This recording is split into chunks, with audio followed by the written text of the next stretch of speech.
Hola. Hoy tenemos 3 historias de miedo reales que nadie se atrevió a contar. Bienvenidos de nuevo a esta segunda parte llena de escalofríos. Si la primera entrega te dejó con el corazón acelerado, cuéntame en los comentarios qué fue lo que más te asustó y a qué hora nos estás escuchando ahora. Si quieres más historias como estas, deja tu like y suscríbete para no perderte ninguna. Apaga la luz, respira hondo y sigamos. Las marcas estaban frías al tacto y no sangraban. Simplemente estaban ahí blancas y profundas como cicatrices viejas que hubieran aparecido de la nada. El teléfono de la casa empezó a sonar en mitad de la noche, siempre a la misma hora. Cuando descolgaba solo escuchaba estática y debajo de la estática una respiración, a veces una risita infantil. Dejé de contestar, pero el teléfono seguía sonando hasta que una noche lo arranqué de la pared.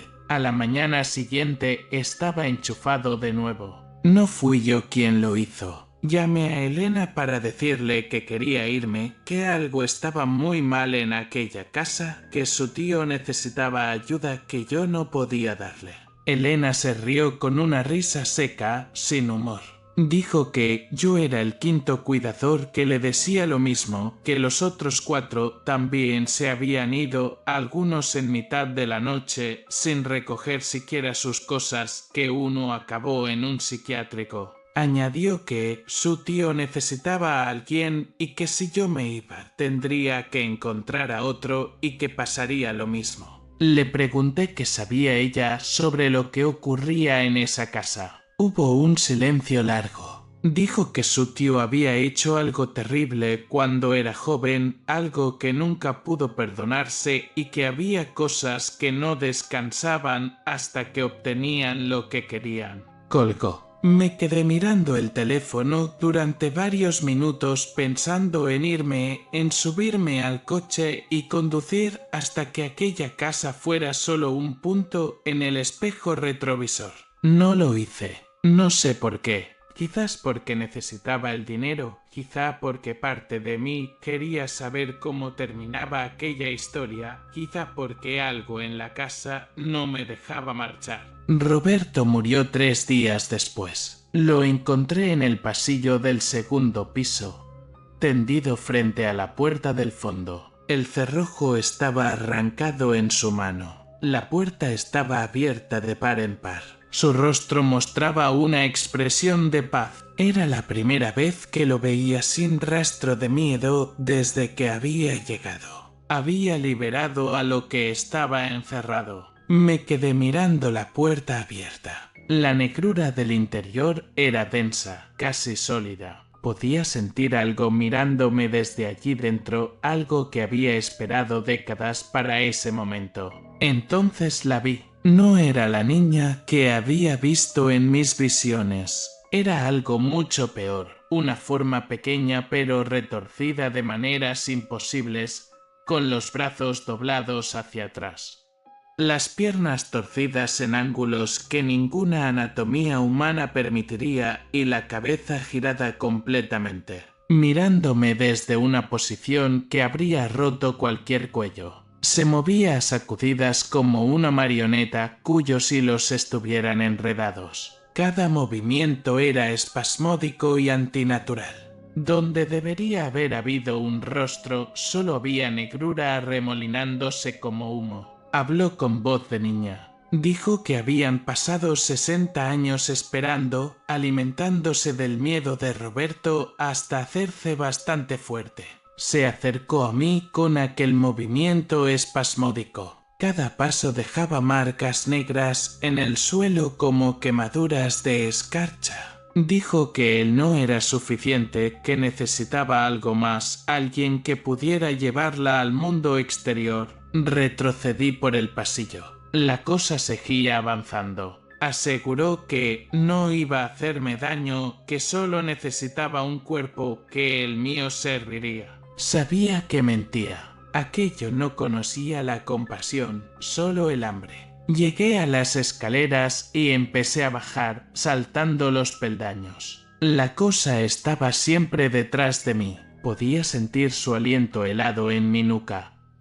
Escuchar su risa resonando en las paredes, una risa de niña que sonaba a cristales rotos. Llegué a la planta baja y corrí hacia la puerta de entrada. El pomo me quemó la piel con un frío intenso. Retiré la mano con un grito ahogado. Las ventanas estaban cubiertas de escarcha por dentro. La casa se había convertido en una prisión de hielo. La voz dijo que no había escapatoria, que la casa era suya y que todo lo que había dentro le pertenecía. Me di la vuelta. La cosa estaba a menos de 1 metro de mí, tan cerca que podía oler la podredumbre que emanaba de su forma. Un olor a carne podrida, a tumba abierta, a tierra mojada y flores marchitas. Dijo que iba a entrar en mí, que usaría mi cuerpo para salir de allí y que cuando terminara conmigo encontraría a otros. Que el mundo estaba lleno de gente con secretos y con culpas suficientes para alimentarse durante siglos. Sentí como la negrura empezaba a envolverme. Un frío que quemaba cada nervio, algo que se filtraba en mi mente intentando apoderarse de mis pensamientos. Podía notar cómo rebuscaba entre mis recuerdos buscando algo a lo que aferrarse, buscando culpa, buscando miedo. Entonces recordé las palabras de Roberto. Mientras él sintiera culpa, ella estaba atada a él. Yo no tenía ninguna culpa. No había empujado a ninguna niña por las escaleras. No había pasado décadas alimentando a aquella cosa con mi miedo y mi arrepentimiento. Yo era un extraño que había llegado buscando trabajo, nada más. Dije en voz alta que no tenía nada suyo, que no le pertenecía. La negrura que me envolvía vaciló. Le dije que su hermano la había creado, que su culpa le había dado forma, pero que él estaba muerto y yo no le debía nada, ni a él ni a ella. La cosa retrocedió un paso. Por primera vez pareció insegura. La negrura de su rostro se arremolinaba más rápido. Insistió en que no podía irme, que estaba en su casa y que era suyo. Respondí que esa no era su casa, que era una prisión que habían construido para ella y que yo no era su prisionero. Di un paso hacia ella, luego otro. El miedo era lo que la alimentaba. La única forma de derrotarla era dejar de tener miedo. La cosa retrocedía con cada paso que yo daba. La negrura que la formaba empezaba a deshilacharse en los bordes como humo dispersándose en el viento. Se quejó. Dijo que había esperado demasiado tiempo. Le dije que su espera había terminado, pero no de la forma que quería. Extendí la mano hacia ella. Cuando mis dedos tocaron la negrura, sentí una conexión. Vi a la niña que había sido antes de morir. Sofía, 7 años, una sonrisa luminosa, pelo negro recogido en 2 coletas, un vestido blanco con flores bordadas, una niña que amaba a su hermano mayor. También vi lo que había ocurrido después. Décadas de odio que habían borrado todo rastro de quién fue. Años encerrada en aquella habitación, sin nada más que la culpa de su hermano para alimentarse, transformándose poco a poco en algo que ya no era humano. En el centro de todo aquello todavía quedaba algo. Un fragmento de la Sofía original, una chispa de luz en un océano de tinieblas. Le dije que podía irse, que él ya estaba muerto, que ya no había nada que la atara a ese lugar. La cosa se estremeció. Dijo que no sabía cómo, que había olvidado cómo ser otra cosa. Le dije que entonces dejara de ser, que era lo único que le quedaba. La cosa se deshizo. Se desintegró como ceniza arrastrada por el viento. La negrura se disipó. El frío desapareció. Me quedé solo en el vestíbulo, temblando. El amanecer llegó poco después. Llamé a emergencias y luego a Elena. Les conté que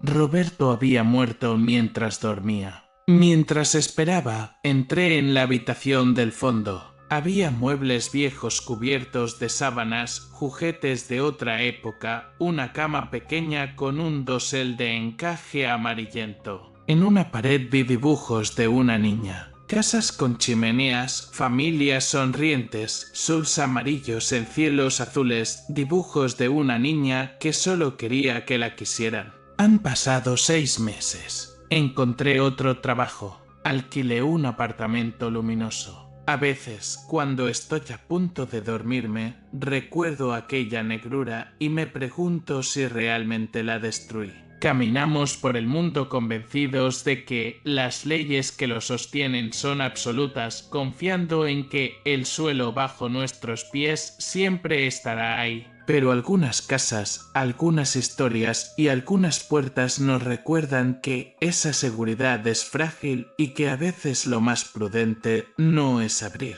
ni asomarse, ni intentar entender, sino aceptar que ciertas puertas están cerradas por una razón y que no siempre sobrevivimos al otro lado.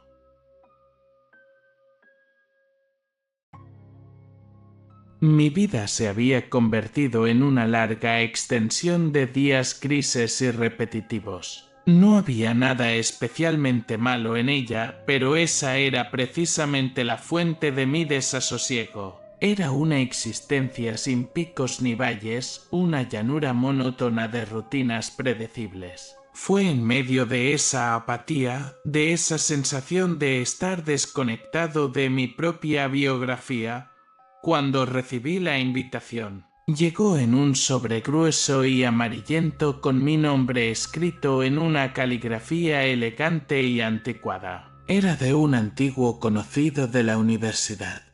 Un personaje del que apenas me acordaba, recordado más como una anécdota que como una persona. Era el heredero de una fortuna anónima, un joven pálido y silencioso que se movía por los márgenes de la vida social, siempre observando, nunca participando. No lo había visto en casi una década. La carta era extrañamente formal. Me invitaba a pasar una semana en su casa familiar en las montañas del norte, describiéndola como un retiro perfecto para escapar del ruido del mundo. La oferta era tan inesperada y tan extraña que despertó en mí el primer sentimiento genuino de curiosidad en mucho tiempo. Acepté sin pensarlo demasiado. Cualquier cosa era mejor que el vacío. El viaje en sí fue una transición gradual de lo conocido a lo desconocido. Las primeras horas fueron por autopistas familiares, pero a medida que me desviaba hacia las carreteras secundarias, el paisaje cambiaba. El sol del sur dio paso a un cielo nublado y bajo. Las colinas se convirtieron en montañas escarpadas cubiertas de un verde oscuro y húmedo. La carretera se hizo más estrecha y sinuosa y una niebla espesa empezó a descender, aferrándose a los árboles y reduciendo la visibilidad a apenas unos metros. Mi teléfono perdió la señal. La civilización pareció retroceder, disolviéndose en la niebla a mis espaldas. Me sentí completamente aislado. Una sensación que al principio fue liberadora, pero que poco a poco se fue tiñendo de una inquietud sutil. Seguí las indicaciones hasta un camino de grava, sin señalizar que se adentraba en un bosque de árboles viejos y retorcidos. Finalmente, tras una curva, la vi. La casa surgió de la niebla como un acantilado de piedra oscura. Era una mansión gótica, enorme y decadente, una criatura de otro siglo. Torres desiguales se alzaban hacia el cielo gris y gárgolas erosionadas por la lluvia me observaban desde las cornisas. La piedra estaba cubierta por una hiedra gruesa que parecía estrangular lentamente el edificio y las ventanas eran manchas de oscuridad como cuencas de ojos vacías. Estaba rodeada por un jardín que debió de ser magnífico en otro tiempo, pero que ahora era una maraña salvaje de zarzas y estatuas de ángeles cubiertas de musgo. Detuve el coche y me quedé un momento mirándola, sintiendo una mezcla de asombro y un pavor inexplicable. La casa no parecía abandonada, sino dormida, soñando con pesadillas. Mi anfitrión, Víctor, me recibió en la puerta. Era exactamente como lo recordaba, solo que más pálido, casi translúcido. Vestía de una forma extrañamente formal para estar en casa y sus ojos oscuros me miraron sin parpadear con una expresión que no era de bienvenida, sino de una tranquila expectación. Me guió al interior. Al cruzar el umbral, sentí un cambio inmediato. El aire del exterior, húmedo y fresco, fue reemplazado por una atmósfera fría, seca y estancada. Y el silencio era un silencio absoluto, pesado, que parecía absorber el sonido de mis propios pasos. El vestíbulo era inmenso. Muebles oscuros y pesados cubiertos por sábanas blancas que parecían sudaryos se perfilaban como fantasmas en la penumbra. El aire olía a polvo de siglos, a madera vieja y a algo más. Un olor químico y penetrante como a trementina y aceite de linaza. Y por todas partes, en cada pared había retratos. Docenas de ellos subiendo por la gran escalera de caracol, llenando cada espacio disponible. Me hizo un breve recorrido por la planta baja. Cada habitación era una caverna de sombras y muebles fantasmales. Pero mi atención estaba fija en las pinturas. Eran retratos de hombres y mujeres de distintas épocas. Caballeros con armadura, damas con vestidos de seda, hombres severos de la época victoriana. Todos me miraban desde sus marcos dorados con la misma expresión de arrogancia y desdén, y todos, a pesar de las diferencias de vestuario y de siglo, compartían una perturbadora similitud. Era sutil, pero innegable. La misma forma almendrada de los ojos, los mismos labios finos y apretados, el mismo tono pálido de la piel. Era como mirar el árbol genealógico de una enfermedad, una estirpe de rostros idénticos atrapados en un ciclo de repetición y los ojos pintados me seguían. Al principio pensé que era el conocido truco óptico de los grandes retratistas.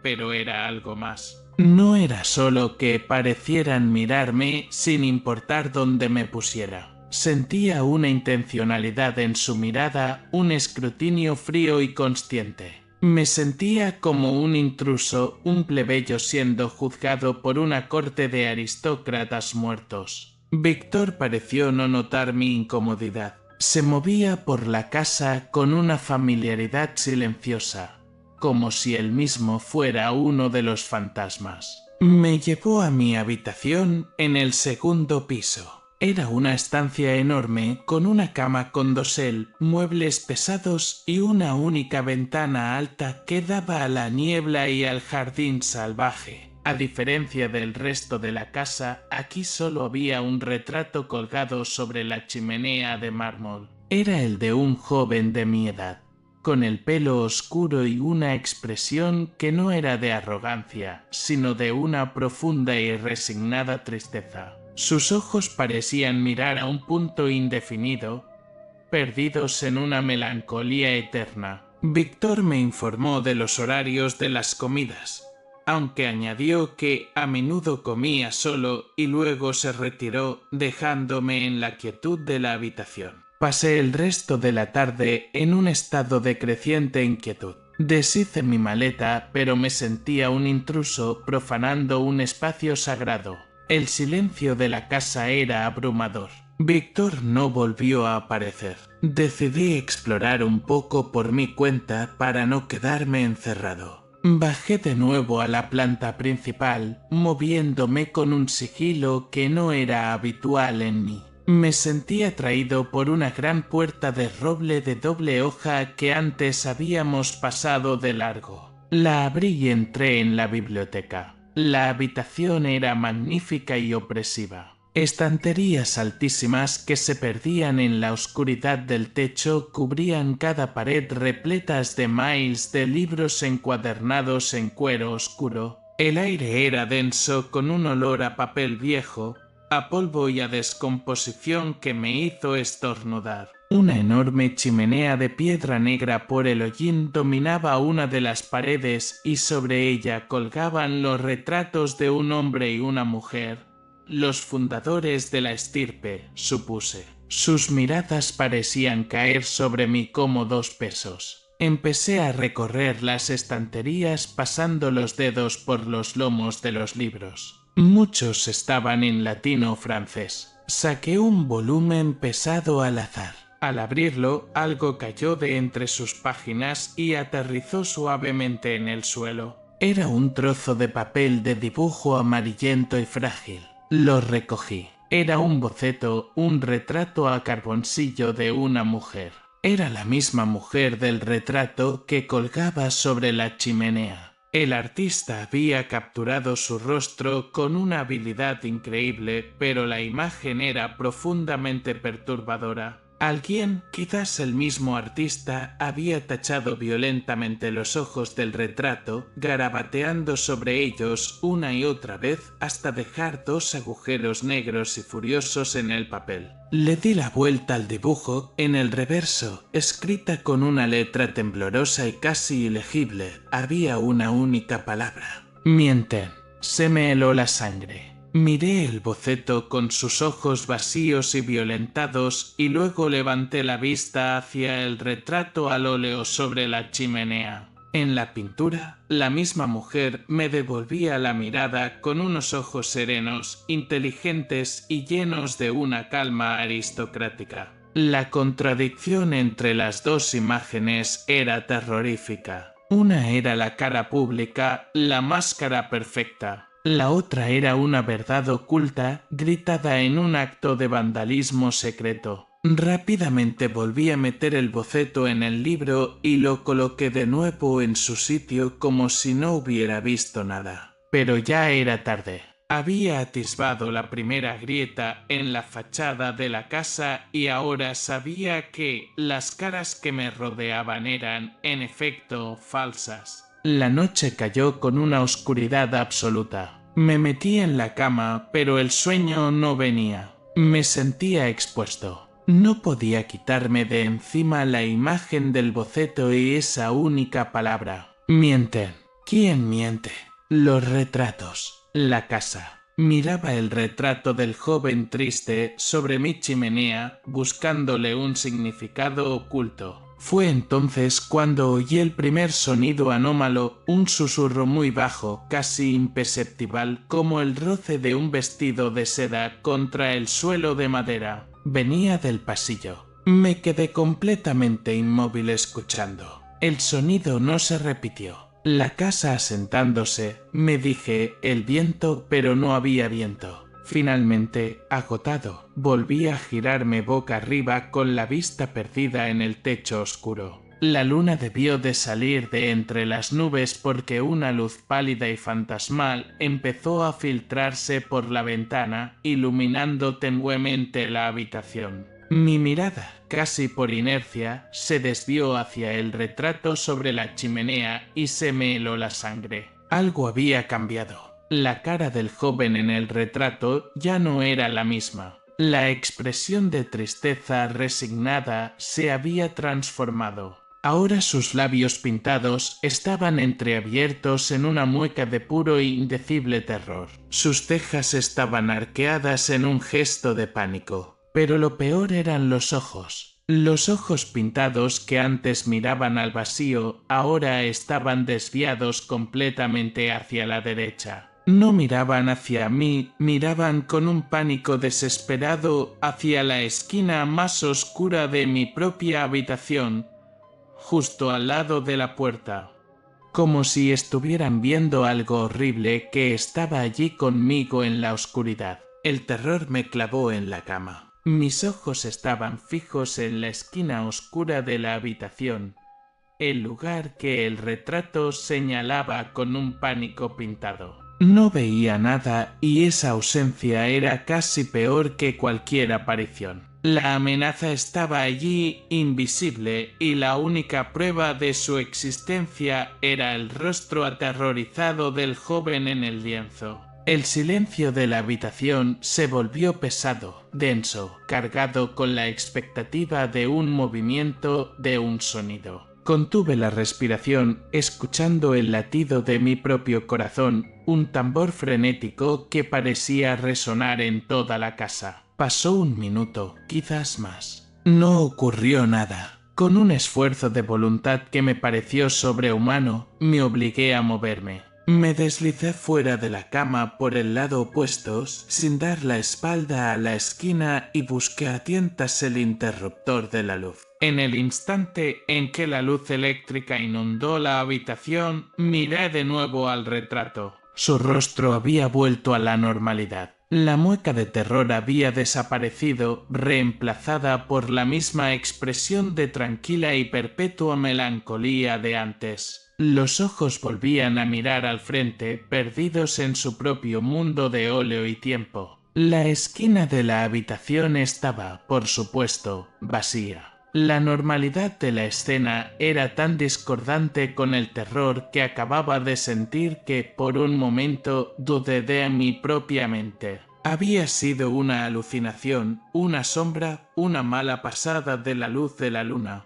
Pero el recuerdo del boceto, con los ojos tachados y la palabra mienten grabada en mi memoria, me gritaba que no. No estaba loco. La casa me estaba mintiendo. Pasé el resto de la noche en un sillón con la luz encendida, sin atreverme a cerrar los ojos. Mi mirada iba del retrato, ahora inerte y falsamente inocente, a la esquina vacía, un ciclo de miedo y duda. El sueño era imposible. Cada vez que mis párpados pesaban, la imagen de esos ojos pintados y aterrorizados volvía a mi mente. A la mañana siguiente, la casa parecía tranquila. La luz del día, aunque gris y filtrada por la niebla, le quitaba parte de su poder a la oscuridad de la noche. Bajé a desayunar. En el enorme y silencioso comedor, una bandeja con un desayuno sencillo me esperaba en la larga mesa de caoba. No había ni rastro de Víctor.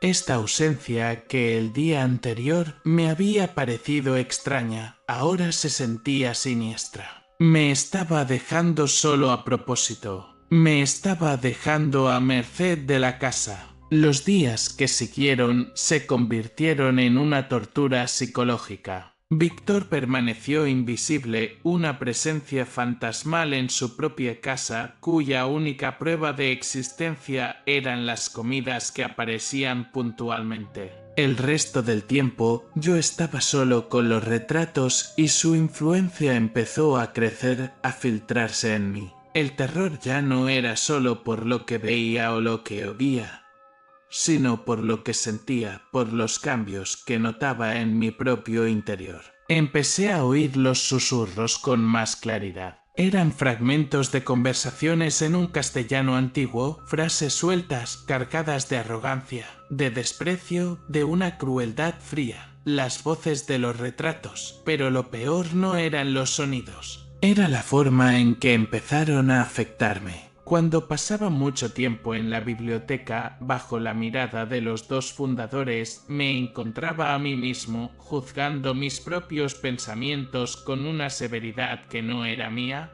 Cogí un libro de filosofía y al leerlo sentí una oleada de desprecio por las ideas del autor, considerándolas simplistas y plebeyas. Pensamientos complejos y arrogantes sobre la naturaleza del poder y la voluntad que nunca antes había tenido. Florecieron en mi mente como si siempre hubieran estado allí. Analizaba la arquitectura de la biblioteca no con curiosidad, sino con un ojo crítico y despiadado, encontrando fallos en la simetría, despreciando la elección de la madera. Eran sus pensamientos, su arrogancia intelectual, invadiendo mi conciencia. Si entraba en el viejo salón de baile, donde colgaban los retratos de las damas y los caballeros más elegantes, me sentía invadido por una vanidad abrumadora. Me sorprendí a mí mismo mirándome en un espejo cubierto de polvo y en lugar de ver mi rostro cansado,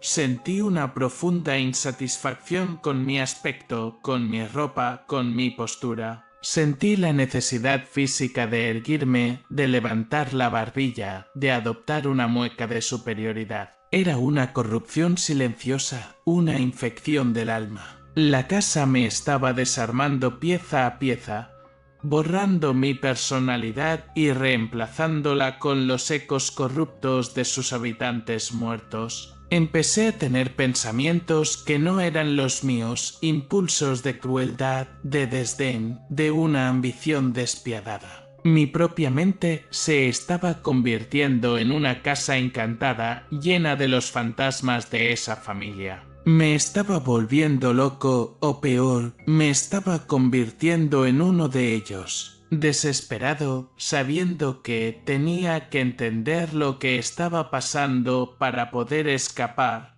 empecé a buscar. Si Víctor no aparecía, yo buscaría sus secretos. Recorrer la casa se convirtió en un acto de valentía. Cada pasillo era un desafío, cada puerta cerrada una amenaza. El aire parecía denso, cargado con la malevolencia de los retratos. Finalmente, en una ala apartada de la casa que parecía más antigua y descuidada que el resto, encontré su estudio. La puerta estaba fría al tacto. Al entrar me recibió un desorden meticuloso. Libros de arte, historia y filosofía estaban apilados por todas partes, pero fue un libro de cuero negro sobre el escritorio lo que me llamó la atención. No era un libro impreso, era un diario. Lo abrí con manos temblorosas. La caligrafía era la misma de la invitación, pero a medida que pasaba las páginas se volvía más errática, más frenética. Las primeras páginas eran divagaciones filosóficas, pero a medida que avanzaba el texto se volvía más oscuro. Describía el gran proyecto de su familia, su búsqueda de la inmortalidad. No era una inmortalidad del cuerpo, sino de la conciencia. Mediante un ritual que mezclaba alquimia y un arte pictórico profano, habían encontrado la forma de transferir su esencia vital a un retrato en el momento de su muerte. El diario describía el proceso con un detalle escalofriante. El lienzo debía ser preparado con pigmentos mezclados con cenizas de hueso y la propia sangre del sujeto y el óleo diluido con aceite de beleño para abrir la percepción. El retrato se convertía en un recipiente, pero el diario también describía el precio. El proceso no conservaba el alma, solo el intelecto y el ego, despojados de toda empatía y humanidad. Las conciencias atrapadas en los cuadros se volvían parásitos malignos, inmortales, pero incompletos, que necesitaban la energía psíquica de una mente viva y sana para mantenerse coherentes. Sin una presencia viva en la casa, se desvanecerían lentamente en un caos de colores y susurros. Los huéspedes no eran invitados, eran alimento. El diario describía a los anteriores con una frialdad clínica, refiriéndose a un receptáculo que duró 7 meses antes de vaciarse. Un terror absoluto y lúcido se apoderó de mí. No era solo una casa encantada, era una trampa, una granja de almas. Salí corriendo del estudio con la necesidad de encontrar la prueba final. Recordé el título de la historia. La casa de las caras falsas. Pero la verdad era que la casa necesitaba una cara nueva, mi cara. Recorrí los pasillos hasta que encontré una puerta que no había visto antes, oculta tras un pesado tapiz. Dentro había un estudio de pintura. El olor a óleo y trementina era fresco. En el centro de la habitación, sobre un caballete, había un gran lienzo. Estaba preparado con la primera capa de imprimación, pero estaba vacío. A su lado, sobre una mesa, había paletas, pinceles y tubos de pintura recién usados. Estaban esperando al modelo. Oí un crujido en la puerta. Me giré. Víctor estaba allí de pie en el umbral mirándome. Su rostro estaba completamente desprovisto de emoción, pero sus ojos ya no eran los de un joven extraño. Eran los ojos de los retratos antiguos, fríos y hambrientos. Una sutil distorsión como la calima en un día de calor.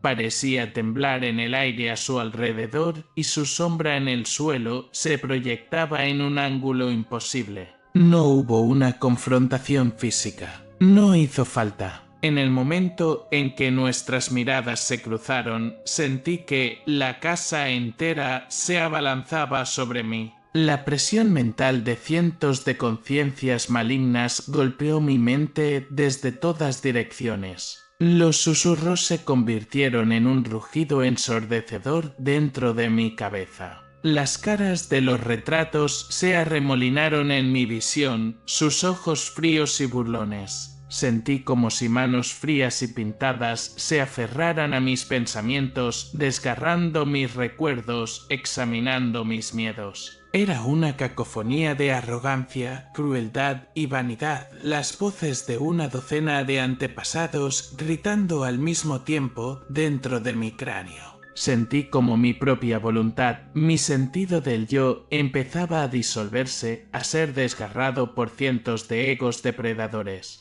Víctor se quedó allí inmóvil, observando el proceso con una calma absoluta. Había llegado a esta casa buscando escapar de una vida sin propósito y de la forma más retorcida posible había encontrado uno. Ya no era un hombre insignificante, era una pieza vital en un mecanismo de inmortalidad y condenación. Me había convertido en el combustible que mantendría encendidas las llamas de esa familia. Mientras la oscuridad me envolvía, mi último pensamiento fue para el joven del retrato de mi habitación. Ahora entendía su terror. Él no estaba mirando a un monstruo en la esquina. Estaba mirando su propio y terrible futuro reflejado en el rostro del invitado que acababa de llegar.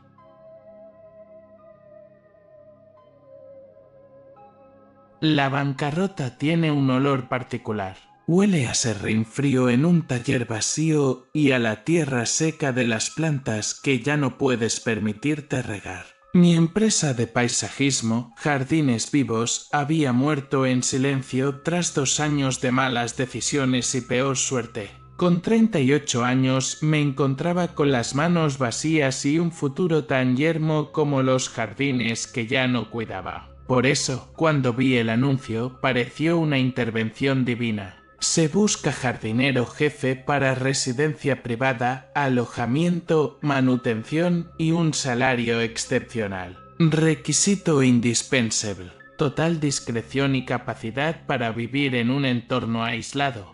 La entrevista fue a través de una videollamada con una mujer cuyo rostro nunca vi, solo voz tranquila y corporativa salía de un logo en la pantalla, un sol estilizado poniéndose tras una colina. Las preguntas fueron extrañas. No se interesaron tanto por mi conocimiento de botánica como por mi estado civil, mis lazos familiares y mi capacidad para la soledad. Les dije la verdad, estaba solo. Mi trabajo lo había sido todo y ahora no me quedaba nada. Al parecer esa era la respuesta perfecta. Me contrataron. 2 semanas después, un coche sin distintivos me recogió y me llevó a mi nuevo hogar. Viajamos durante horas, dejando atrás la civilización y adentrándonos en un paisaje de colinas boscosas y carreteras sinuosas. Finalmente llegamos a unas puertas de hierro forjado con el mismo logo del sol poniente.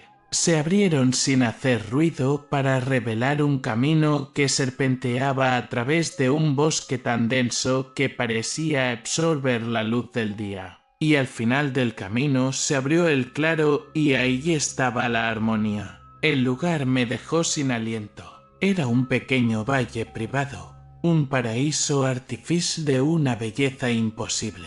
Una docena de villas modernas de cristal y madera se distribuían con elegancia alrededor de un lago artificial de aguas turquesas y los jardines. Nunca en mi vida había visto algo así. Césped de un verde esmeralda tan perfecto que parecía una alfombra. Macizos de flores de 1000 colores que florecían en una armonía cromática que desafiaba las estaciones. Árboles centenarios podados con una precisión quirúrgica. Como paisajista, mi primer pensamiento no fue de admiración, sino de sospecha. La naturaleza es bella, pero es caótica, imperfecta. Aquello no era un jardín, era una simulación. No había una sola mala hierba, ni una hoja seca, ni el zumbido de un solo insecto. El conductor me dejó frente a un pequeño apartamento anexo al edificio principal y se fue sin mediar palabra. Mis aposentos eran cómodos, impersonales. Desde mi ventana veía a los residentes. Eran ancianos, sí, pero de una vejez vigorosa. Paseaban por los senderos, reían en las terrazas, vestían ropas de lino de colores claros. Su alegría era tan radiante y perfecta como las flores del jardín.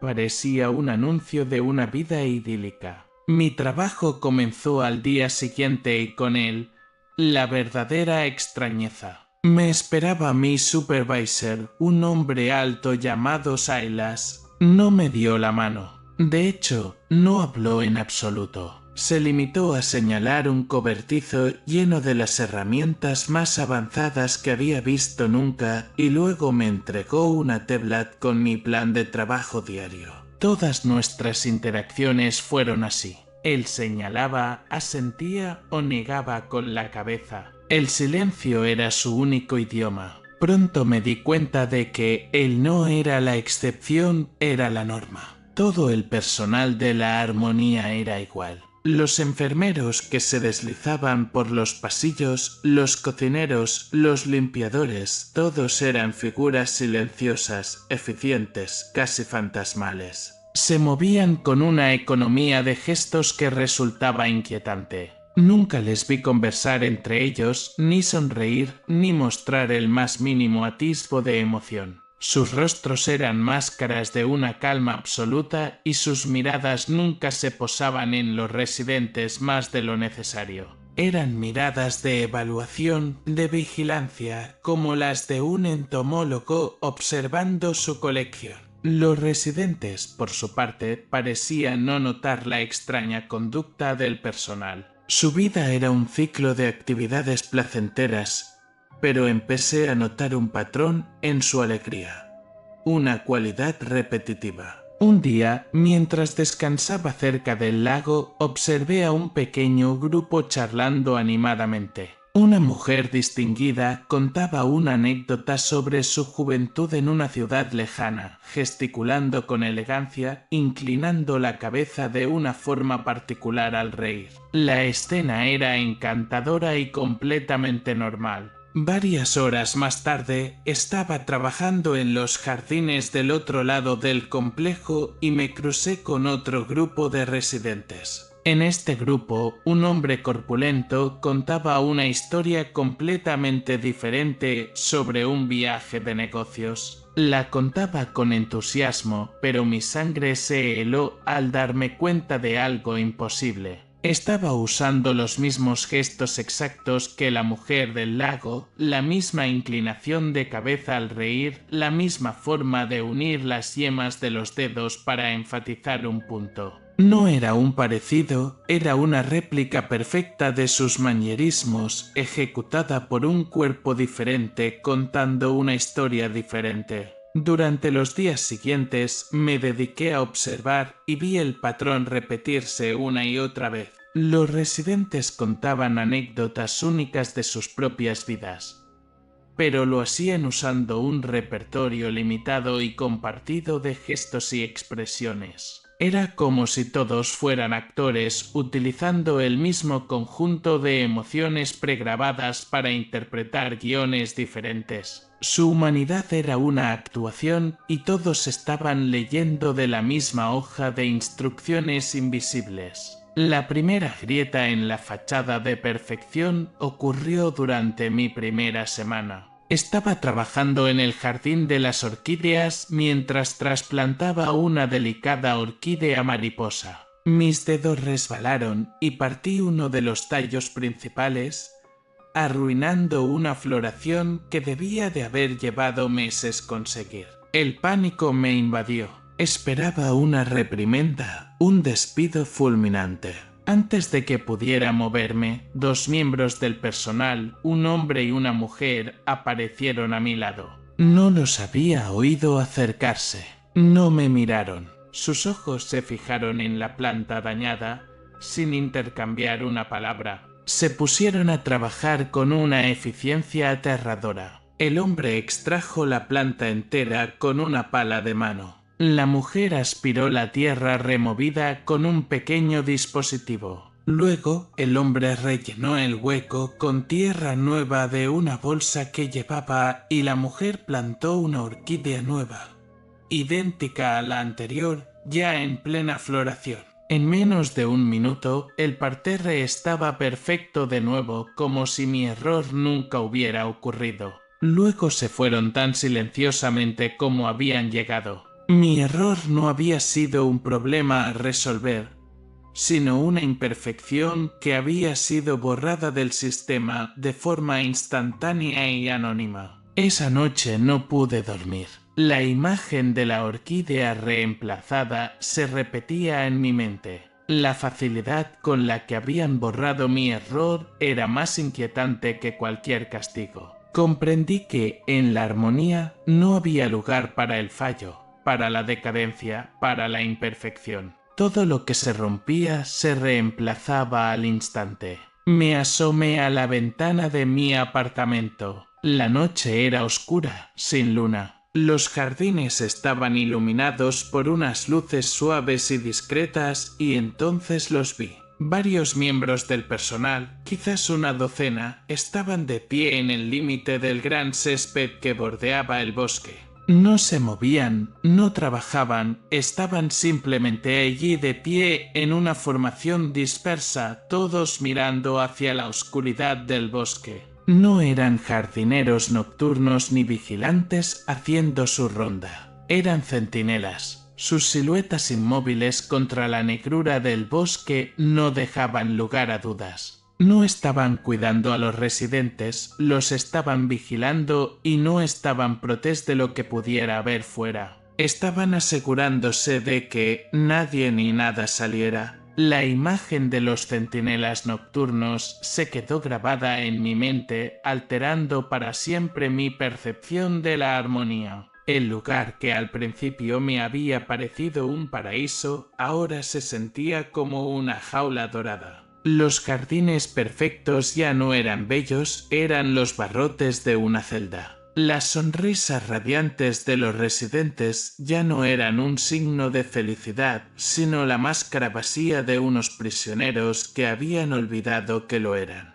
Empecé a observar con la mirada de un conspirador, no con la de un jardinero. Cada mañana, mientras podaba los setos o rastrillaba la grava, mis ojos seguían al personal. Su eficiencia inhumana era aún más evidente ahora que sabía que eran guardianes. Se movían con un propósito común como las piezas de un mecanismo bien engrasado. Y el objeto de su vigilancia era, sin duda, la rutina. La rutina lo era todo en la armonía. Cada día era idéntico al anterior. Los residentes se levantaban a la misma hora. Comían juntos en el gran comedor, siempre en los mismos sitios. Y cada tarde a las 5 en punto llegaba el momento más importante de su día: la terapia de armonización. Un suave carillón sonaba en todo el complejo y todos los residentes, sin excepción, dejaban lo que estuvieran haciendo y caminaban en silencio hacia el pabellón central.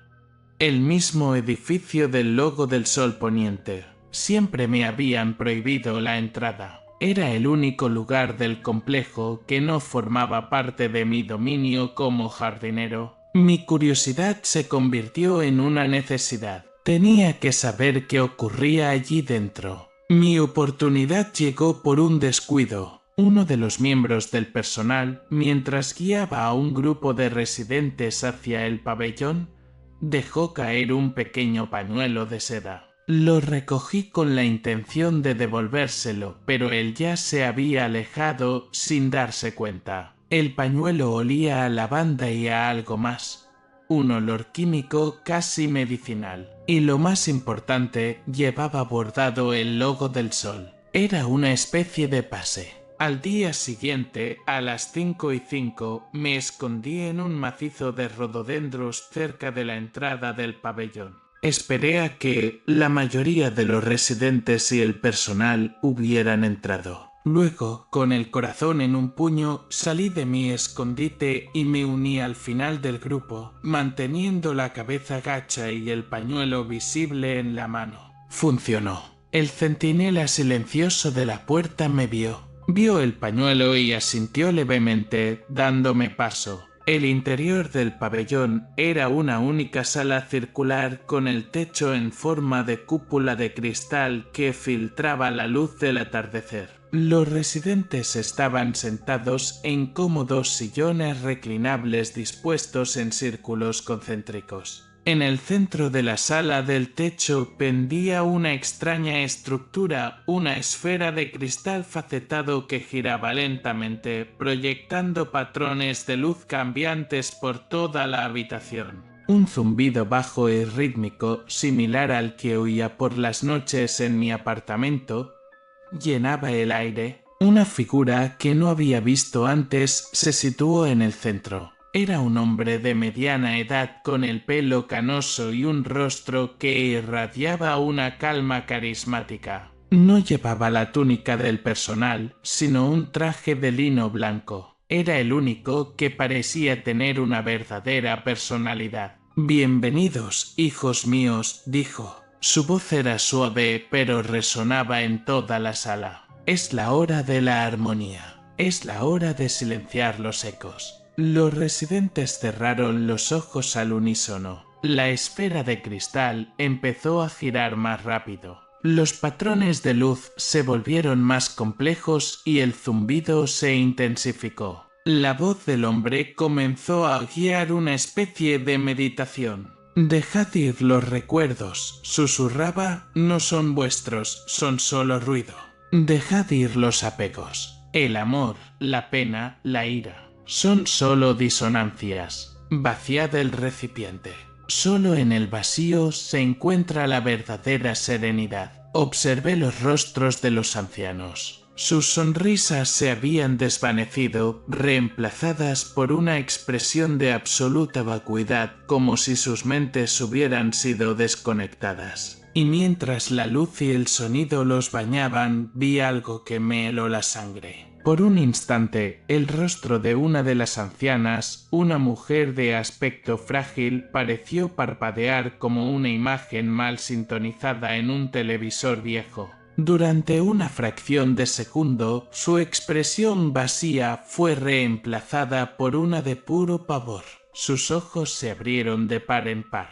Su boca se torció en un grito silencioso y luego, tan rápido como había aparecido, la máscara de serenidad volvió a su sitio. Me escabullí de allí antes de que la sesión terminara, con el corazón martilleando contra las costillas. Aquello no era una terapia, era un borrado. Estaban vaciando a esas personas día tras día, puliendo sus mentes hasta no dejar nada. Mi nueva certeza me impulsó a cometer un acto de rebelión. Tenía que encontrar pruebas, algo tangible que pudiera usar para exponer este lugar. Mi atención se centró en la oficina administrativa situada en la planta baja del edificio principal. Estaba siempre cerrada y vigilada. Esa noche, mientras los centinelas tomaban sus puestos en el borde del bosque, puse mi plan en marcha. Había pasado la tarde observando sus movimientos. Tenían un patrón cada hora. Uno de ellos abandonaba su puesto y era reemplazado por otro que salía del edificio principal. Había un lapso de exactamente 90 segundos en el que la puerta trasera del edificio quedaba sin vigilancia.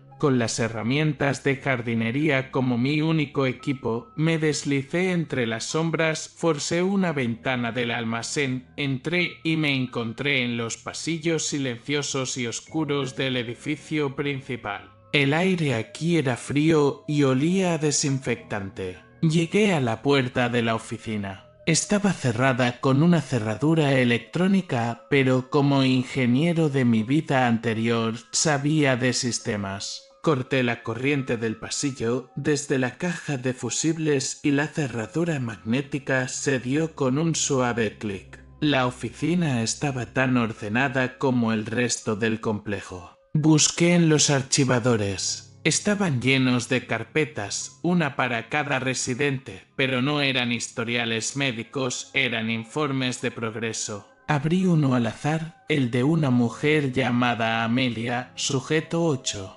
Leía la etiqueta. Las primeras entradas hablaban de su llegada, describiendo su personalidad como nostálgica y propensa a la melancolía. Las entradas siguientes eran un registro escalofriante de su declive. Semana 4. El ecorresidual de sus apegos familiares sigue siendo fuerte. Se recomienda aumentar la intensidad de la armonización. Semana 12. El sujeto muestra una disminución significativa de la narrativa personal. La respuesta a los estímulos externos es ahora neutral. La última entrada era breve y terrible. Semana 20. Optimización del huésped completada. El recipiente está listo para la transferencia. Transferencia, recipiente. Las palabras eran frías, técnicas, inhumanas. Saqué mi teléfono, que por supuesto no tenía señal, pero sí cámara. Empecé a fotografiar los documentos página tras página con las manos temblorosas. Fue entonces cuando oí un sonido en el pasillo. Unos pasos suaves, lentos que se acercaban. Me congelé.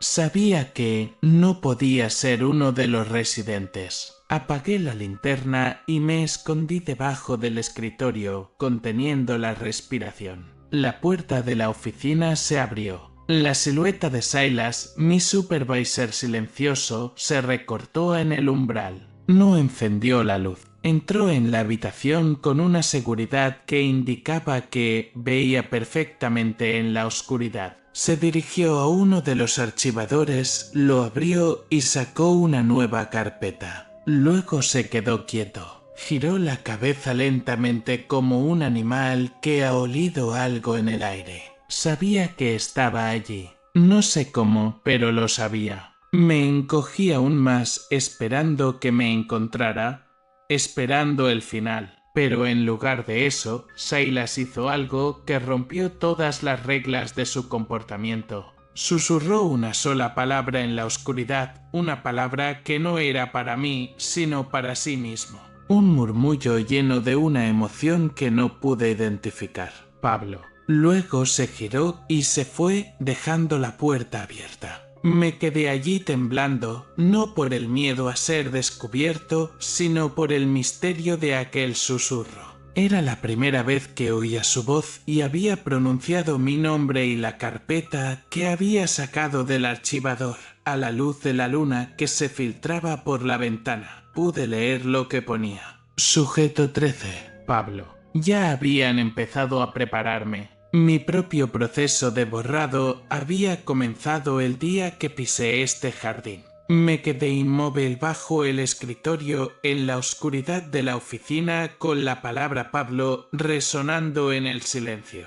El susurro de Silas no había sido una amenaza. Había sonado casi como un lamento. Fue la primera nota discordante en la sinfonía perfecta de la armonía. La primera prueba de que, debajo de la máscara de vacuidad del personal, algo más podía existir. Aquella anomalía se convirtió en mi única y desesperada esperanza. Salí de la oficina antes del amanecer y volví a mis aposentos. Las fotografías de los informes estaban a salvo en mi teléfono, pero eran inútiles si no podía escapar. Huir por la fuerza era imposible.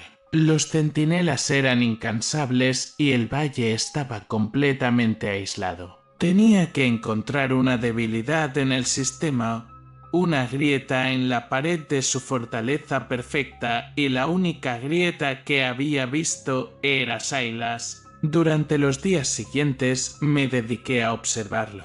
Realizaba sus tareas con la misma eficiencia silenciosa de siempre, pero ahora yo buscaba algo más y lo encontré. Cada tarde después de la terapia de armonización, Silas se desviaba de su ruta habitual, se dirigía a un rincón apartado y olvidado del jardín, detrás del pabellón central. Era la única parte de la armonía que no estaba inmaculada. Un pequeño bosquecillo de abedules descuidado, con la maleza creciendo libremente, una imperfección deliberada en medio de la perfección. Durante unos minutos, Silas simplemente se quedaba allí de espaldas a todo, mirando los árboles. Luego volvía a su rutina. Aquel bosquecillo se convirtió en mi obsesión. Tenía que haber algo allí. Una noche me armé de valor y me deslicé fuera de mi apartamento. La oscuridad era mi aliada. Evitando las luces de los senderos y a los centinelas inmóviles, llegué al rincón olvidado. El aire allí era diferente. Olía a tierra húmeda y a hojas en descomposición, un olor natural que era casi un alivio. Busqué entre la maleza. Al principio no encontré nada, pero al apartar unas enredaderas que cubrían una pequeña formación rocosa, vi el contorno de una puerta metálica casi completamente oculta por la tierra. Estaba cerrada con un candado oxidado. Usando una pala de mano y toda mi fuerza logré romperlo. La puerta se abrió con un quejido, revelando unas escaleras de hormigón que descendían a la oscuridad. Bajé con la única luz de la linterna de mi teléfono. Las escaleras terminaban en una pequeña cámara subterránea. No era un almacén, era una sala de máquinas, pero de un tipo que nunca había visto. Y en el centro, la fuente de todo. Dentro de una urna de cristal llena de un líquido ambarino flotaba un cuerpo. Era un hombre muy anciano, marchito, con la piel del color del pergamino. Una maraña de cables y tubos conectaba su cabeza y su pecho a una compleja consola que parpadeaba con luces tenues. Estaba en una especie de soporte vital, pero era evidente que su cuerpo había muerto hacía mucho tiempo. Era el fundador y aquella máquina era su nexo. Entonces, en un rincón de la cámara vi un pequeño escritorio. Sobre él había un único objeto, un relicario de plata. Lo abrí. Dentro había dos retratos en miniatura. Uno era el del hombre de la urna, pero mucho más joven, con una mirada intensa y ambiciosa. El otro era el de un muchacho joven, casi un niño, que miraba al fundador con una devoción absoluta. Era Silas. Era mi padre, dijo una voz a mis espaldas. Me giré de un salto con el corazón en la garganta. Silas estaba de pie en lo alto de las escaleras, su silueta recortada contra la noche. No parecía amenazante. Su rostro, por primera vez, no era una máscara vacía. Mostraba una infinita tristeza. Él creía que las emociones eran una plaga, continuó Silas. Su voz, un susurro ronco, desacostumbrado al uso. Quería crear un mundo de paz perfecta, un mundo sin dolor. Se transfirió a sí mismo a la red de la casa, a las mentes de los residentes, justo antes de que su cuerpo fallara. Creía que era la inmortalidad. Pero esto no es vida, respondí mirando el cuerpo en la urna. Es una tiranía. Lo sé, dijo Silas. Yo fui su primer converso, su guardián. He mantenido la máquina en funcionamiento. He mantenido su sueño vivo, pero el sueño se ha convertido en una pesadilla. Cada nuevo recipiente que añadimos solo diluye más su conciencia, la vuelve más débil. La perfección se está desmoronando. Supe que mi susurro en la oficina no fue casualidad. Fue una prueba o quizás una petición de ayuda. El sistema tiene un punto débil, continuó como si me leyera el pensamiento. La transferencia, la armonización requiere una enorme cantidad de energía.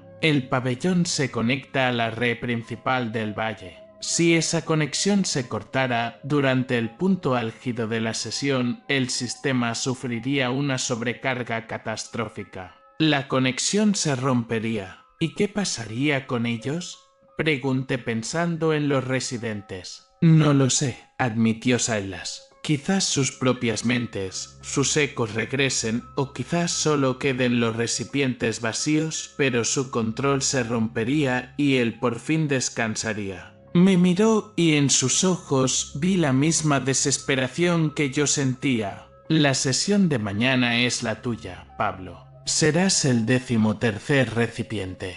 Yo puedo crear una distracción, pero tú tienes que tomar la decisión. Puedes intentar huir en la confusión o puedes intentar destruir la colmena. Si fallas, te asimilarán. Si tienes éxito, los liberarás a todos, incluyéndome a mí. Al día siguiente, a las 5, el carillón sonó. Era mi llamada. Caminé hacia el pabellón, pero esta vez no como una víctima, sino con un propósito. Dentro me indicaron que me sentara en un sillón vacío en el círculo interior. El hombre del traje blanco, el director de la ceremonia, me sonrió. Bienvenido a casa, hijo mío, dijo. Hoy encontrarás la verdadera serenidad. La esfera de cristal comenzó a girar. El zumbido llenó la sala. Sentí como la luz y el sonido empezaban a deshilachar mis pensamientos, a alisar los pliejes de mi personalidad. Luché aferrándome a los recuerdos de mi fracaso, de mi bancarrota, de la tierra bajo mis uñas. Mi caos era mi escudo. Entonces, en el exterior, oí una serie de pequeñas explosiones. Las luces del sistema de riego de los jardines principales habían estallado, lanzando chorros de agua en todas direcciones. Era la distracción de Silas. Varios de los cuidadores silenciosos salieron del pabellón para investigar. Era mi momento. Me levanté del sillón. El director me miró, su expresión de calma rota por la sorpresa. Corrí no hacia la salida, sino hacia una puerta de servicio en la parte trasera que Silas me había indicado. Me llevó a la sala de mantenimiento principal. Allí estaba. El conducto principal de energía, un grueso cable blindado que alimentaba el pabellón. Cogí un hacha de incendios de la pared. El zumbido en la sala era ensordecedor. Sabía que, al otro lado, el proceso de transferencia estaba en su punto álgido. Levanté el hacha y la descargué sobre el cable con toda la fuerza que me quedaba. Hubo un fogonazo de luz azul y un estruendo que me arrojó al suelo. El pabellón se sumió en la oscuridad y el silencio, roto solo por el sonido de cristales rotos y los gritos de confusión de los residentes. La cúpula de cristal de la sala se había hecho añicos. Cuando volví a entrar, el director estaba en el suelo, inconsciente. Los residentes se levantaban mirando a su alrededor con una perplejidad infantil, como si despertaran de un sueño de décadas. En sus rostros vi las primeras y verdaderas emociones que había visto en semanas. Miedo, confusión, asombro. La conexión se había roto. Salí de allí, nadie me detuvo. En el bosquecillo descuidado vi a Silas arrodillado junto a la trampilla abierta con el rostro bañado en lágrimas silenciosas. Estaba libre. Abandoné la armonía a pie sin mirar atrás. Dejaba un paraíso artificial en ruinas, pero también un lugar donde la humanidad tenía una oportunidad de empezar de nuevo. Había llegado allí buscando un orden perfecto para escapar del caos de mi propia vida y aprendí que el orden perfecto es una mentira. La vida no está en los jardines inmaculados, sino en el ciclo desordenado de crecimiento y decadencia, en las malas hierbas que luchan por salir y en las flores que se marchitan para dar paso a otras nuevas. Ya no temía el desorden de mi futuro. Era la prueba de que al fin estaba vivo de nuevo. Eso es todo por esta noche. Si quieres que continúe con más historias o que profundice en alguna de estas, dímelo en los comentarios. Gracias por acompañarme en la oscuridad. Descansa si puedes. Buenas noches.